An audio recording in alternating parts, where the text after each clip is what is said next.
By the way, guess what? Here comes the rain again, falling on my crypto cave like an ocean. It is pouring down, and I'm noticing the mic ain't picking it up again.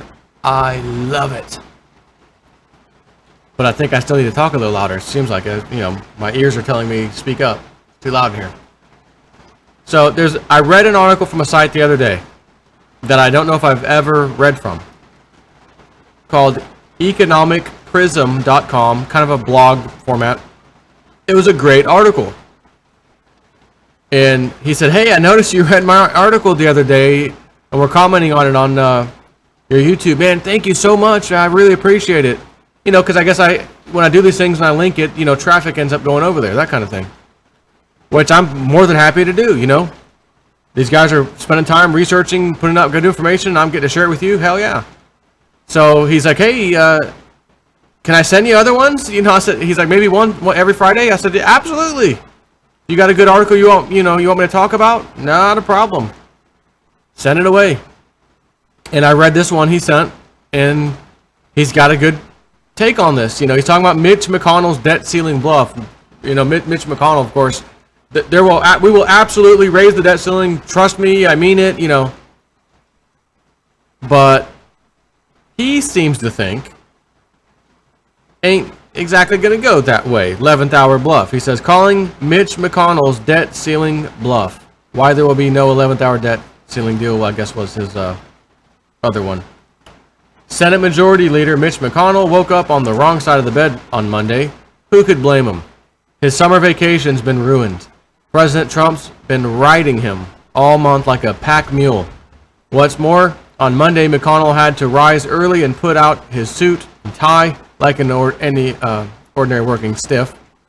While his congressional cohorts were busy vacationing on their summer recess, McConnell had important business to tend to that couldn't wait till Congress returned on September 5th. Namely, he had to make a public display of unity in his home state of Kentucky with Treasury Secretary Steven Mnuchin. Can I just say something? I hate saying that last name. Why couldn't it just be Moochin? Like you ever have a friend comes over and they mooch all your stuff? Moochin, hey man, can I have a drink? Can I have that soda? Hey, can I have that snack? Hey man, can I have that piece of pie? A big mooch. Stephen Mooch. Moochin. Or Nuchin. But not M followed by N. What word has an M followed by an N like that? Mnuchin. Anyways, now that I've got that out of the way, I feel a little bit better.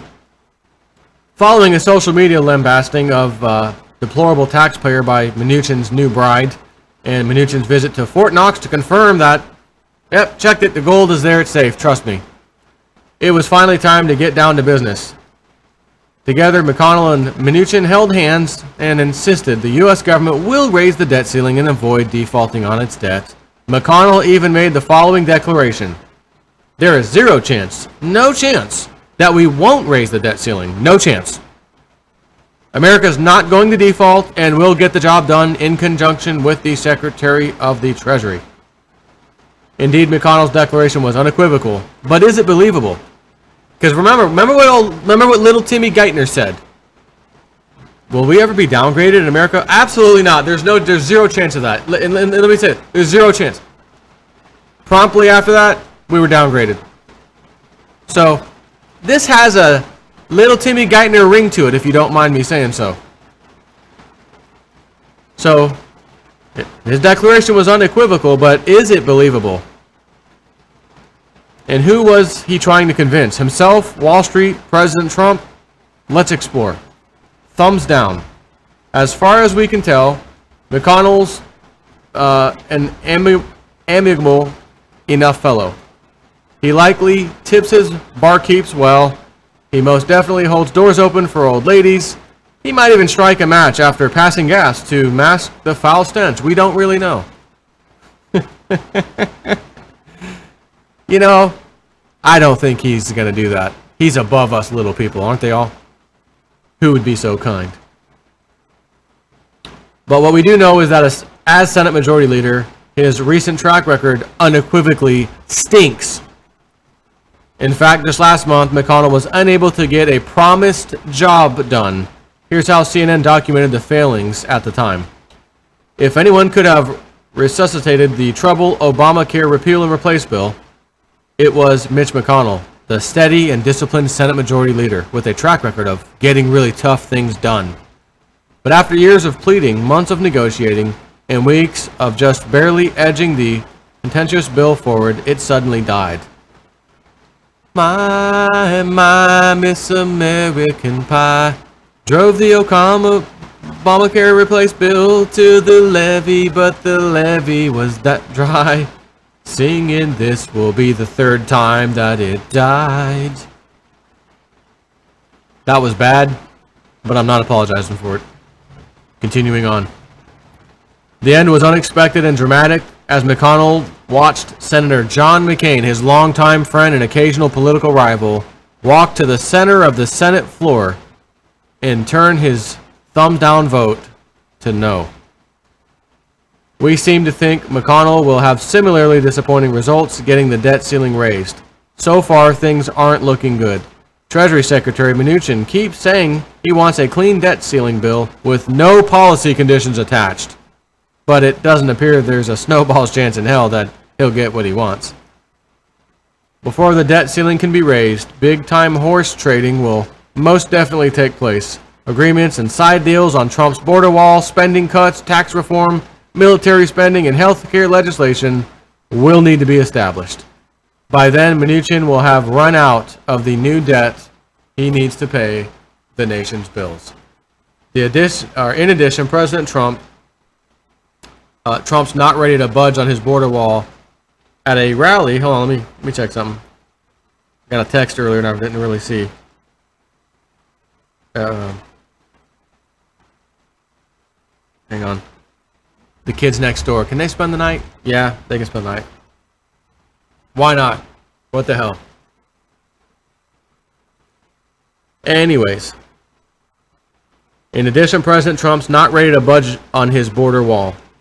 At a rally in Phoenix on Tuesday, Trump threatened to shut down the government in October if border wall funding is not included in his new budget, which coincides with when the debt ceiling needs to be raised. Now, I thought I mentioned something the other day where I said, oh, well, maybe they'll have to pass legislation to veto-proof it, so that he can't do anything about it. But what I don't know, and I probably could look this up, but I'm just going to be honest, I don't know, does budget legislation fall under the same guidelines, where a supermajority Congress can pass a budget through without the president? I don't know that. If you happen to know that, just maybe comment in the comment section.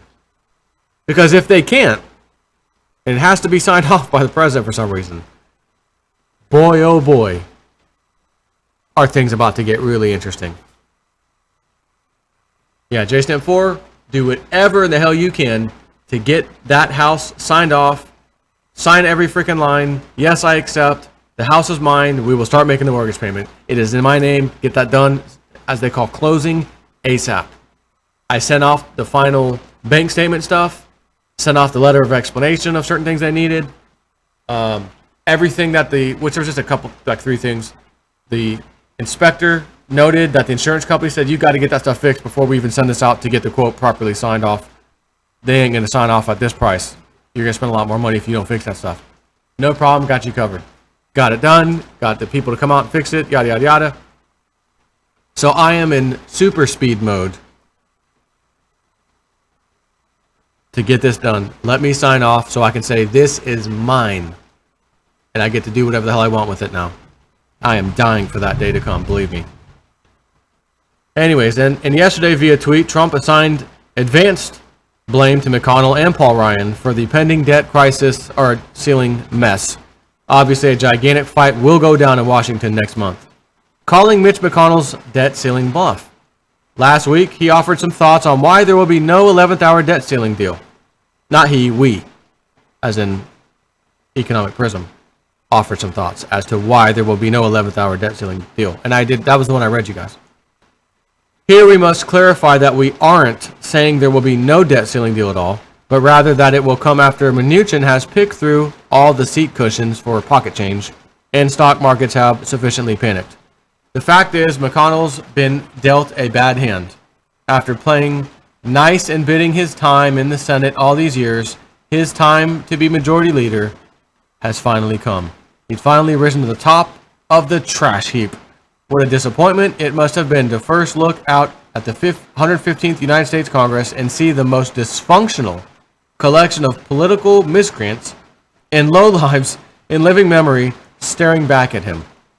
In a game of poker, the wise thing for McConnell dude would be to fold his hand, pick up his chips, and walk away from the table. But his job is not a game, and the stakes are far too high to just get up and walk away.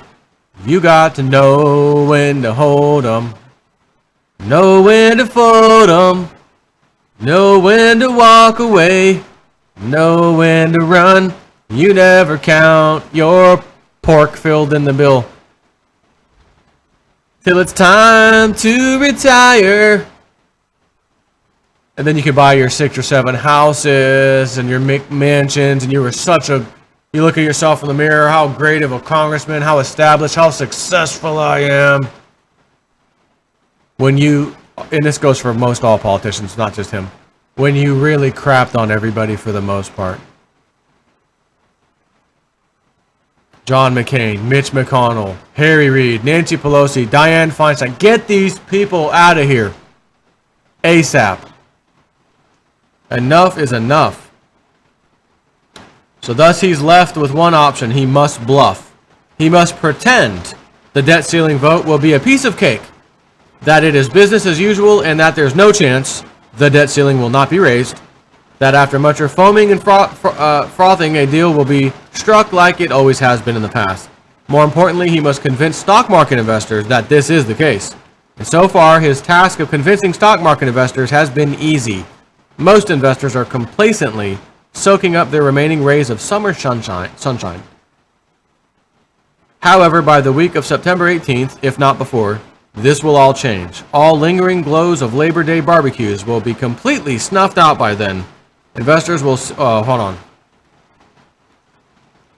I might know a barbecue around that time after closing, housewarming party. That's going to be going full force. And if there's a debt ceiling debacle, it'll be going even longer, partying like it's 1999 over at Jason Ford's house. Anyways, that's it. I'm out. Take care.